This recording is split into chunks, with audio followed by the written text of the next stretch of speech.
In the heart of the city which gave us the greatest band of them all is the underground cellar where it all began. The Cavern was the making of the Beatles, and the Beatles were the making of the Cavern. This is the story of the most famous club in the world. As I walked towards the Cavern, the beat actually hit me in the heart. An iconic venue whose fame couldn't save it from demolition. You couldn't believe it. The Cavern would have been in America. It would have been a shrine. A place where a host of legends have performed.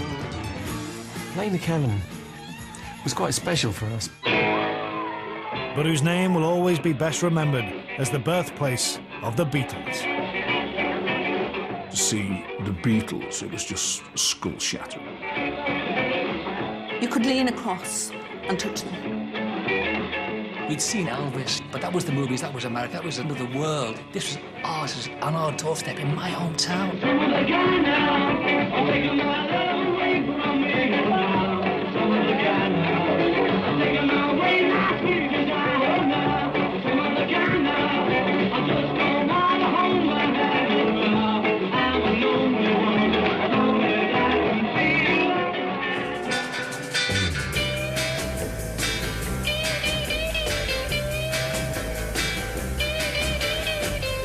February the 9th, 2011, marks the 50th anniversary of the day that a band with no record contract and not many fans pulled up into Liverpool's Matthew Street, gingerly descended the 18 steps into a sweaty, smelly cellar and played the Cavern for the very first time. Over the next 2.5 years, the Beatles would tread the cramped Cavern stage nearly 300 times. By the time they finally said goodbye to the place, Beatlemania had swept Britain and the Fab Four were about to conquer the planet. We count ourselves lucky because for, what, 7 pence, as it were, you could not only see the Beatles but hear them sing as well. The Cavern is a crucial part of the legend of the 4 Liverpool lads who shook the world. But what was it like to witness history in the making? I came down here and never seen anything like it in my life. I'm in town, and you know, this is the den of iniquity, my mum used to call it. It was hot and sweaty and very dark. I mean, you didn't have, you know... It was a death trap, to be honest with you. Yeah, it was a sweaty place, you know, but that's what rock and roll was about in those days. You know, that's why we loved it. The very first thing that would hit me when I went to the Cavern was probably the smell. It was this mixture of rotting fruit from the warehouses above upstairs, urine from the toilets, which weren't the best in the world. Smoke, the hot dogs, and the disinfectant they threw down the next day to get rid of the smell. Whenever I think of the Cavern, I never think of how great the kids were, how good the sound wasn't. Mention the Cavern, and I immediately think, nettle. And the smell lingered on your clothes.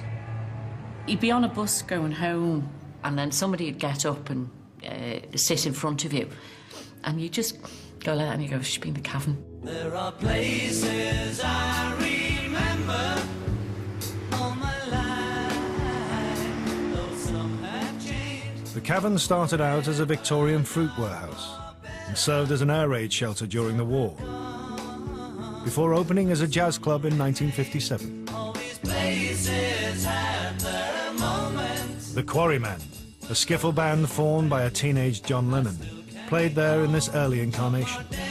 Because skiffle come out of jazz, they sort of tolerated skiffle. Yeah, it was regarded as a form of jazz, so it was tolerated in the Cavern. But it was in 1961, by which time the Quarrymen had evolved into the Beatles and the Cavern had become a rock and roll hotbed, that this basement in a Liverpool backstreet started to become a place where people's lives could change forever. The first time we came down to see another band called Dale Roberts and the Jaywalkers, because we heard that he could sing like Cliff Richard and the band could play like the Shadows. So we saw them, and when we got up to get out, they said, this other band's coming on now called the Beatles.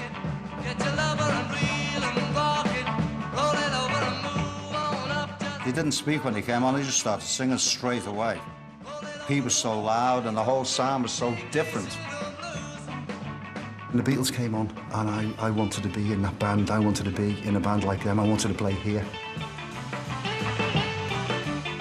There was such a hard, driving, virile kind of force on a stage, you know, and that was very attractive to everybody who saw it. Early 60s Liverpool was awash with hopeful young groups playing American cover versions. But almost instantly, the firm favourites of the Cavern regulars were the scruffy quartet with a terrible pun in their band name and no obvious lead singer.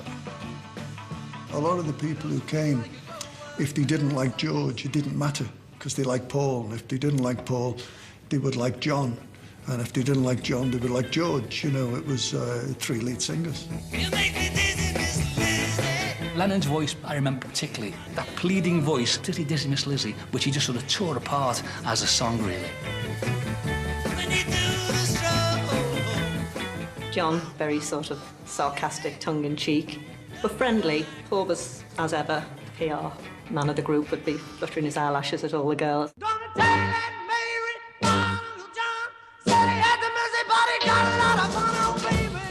Even though John was the leader on stage and cracking gags and things like that, Paul was really the singer. He could do all Little Richard songs. Well, a song to John, with Paul hit his Sally, he saw Mary coming and he doesn't give me any. To hear Paul rip into Long Tall Sally and stuff like that, you know, I think, geez, where did that voice come from? And completing the classic early Cavern-era Beatles lineup of John, Paul, George and Pete. Mean, moody, magnificent, Pete Best. I mean, he was a hell of a loud bass drummer, and he just used to lock in with McCartney's bass. The sound that they had, Pete was very, very crucial to that sound.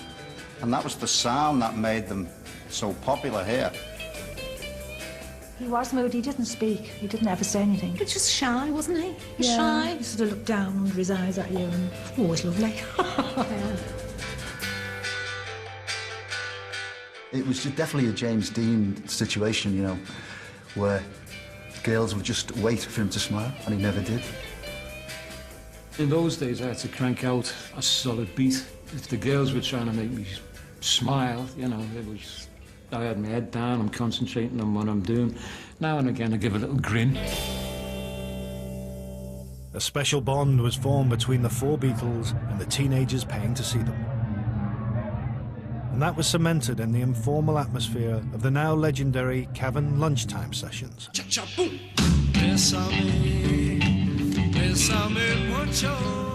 And it was great because the kids would come from work in the lunch break, come down here and have a hot dog and a Coke. So,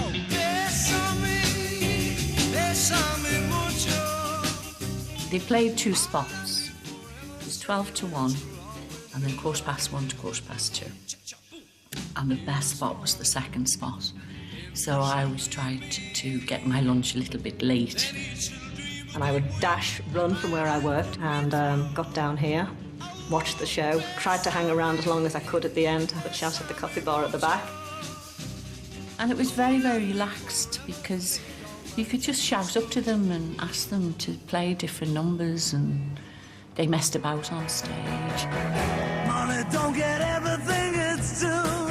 The thing about the Cavern was because it was a small place, because it was where the in crowd used to go, all the same people used to go there all the time.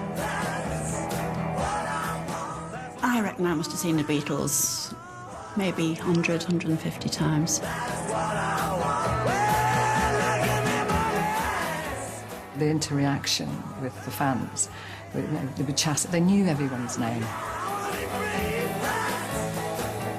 You really did know that you were watching history being made. You knew that something incredible was going to have to happen. You didn't know then that it was going to be something that was going to touch the whole of the world and change things forever. The Merseybeat scene was about to explode. There were 350 groups, and the Cavern, this became their temple, their holy of holies. But some would be left behind. The reality of the situation hit me. Good God, I'm no longer with the band.